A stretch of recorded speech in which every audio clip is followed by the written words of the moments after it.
గతంలో చంద్రబాబును అక్రమ కేసులు పెట్టి జైల్లో వేసినప్పుడు తన కుటుంబానికి అండగా ఉన్న వారందరికీ ధన్యవాదాలు చెప్పారు మంత్రి లోకేష్.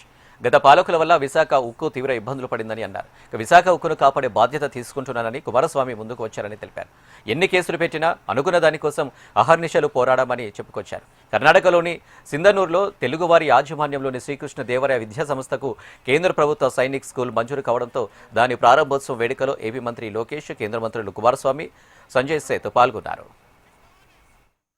ఆనాడు ఆంధ్ర రాష్ట్ర గౌరవ ముఖ్యమంత్రి శ్రీ నారా చంద్రబాబు నాయుడు గారి పైన దొంగ కేసు పెట్టి 58 రోజులు జైల్లో బంధిస్తే సింధనూరు నుంచి రాయచూరు వరకు పెద్ద ఎత్తున బయటకు వచ్చి మీరు మాకు అండగా నిలబడ్డారు.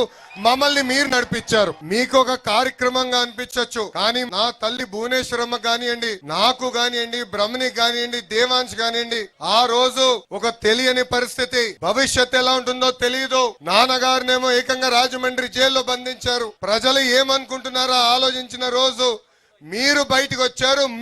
మీరు మాకు అండగా నిలబడ్డారు.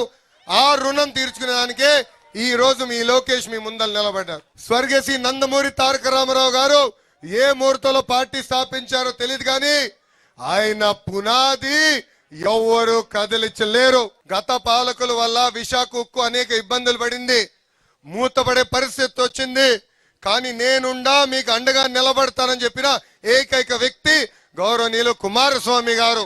విశాఖ ఉక్కుని కాపాడే బాధ్యత నేను తీసుకుంటానని చెప్పిన గొప్ప వ్యక్తి కుమారస్వామి గారు. అది ఒకటే కాదు, రెండోది ఆర్సిలర్ మిత్తల్ స్టీల్ ప్లాంట్, భారతదేశంలోని అతి పెద్ద గ్రీన్ స్టీల్ ప్లాంట్ ఈ రోజు అనకాపల్లికి వచ్చిందంటే దానికి కారణం కూడా కుమారస్వామి గారు. కేసులు పెట్టినా ఇబ్బంది పెట్టినా అనుకున్న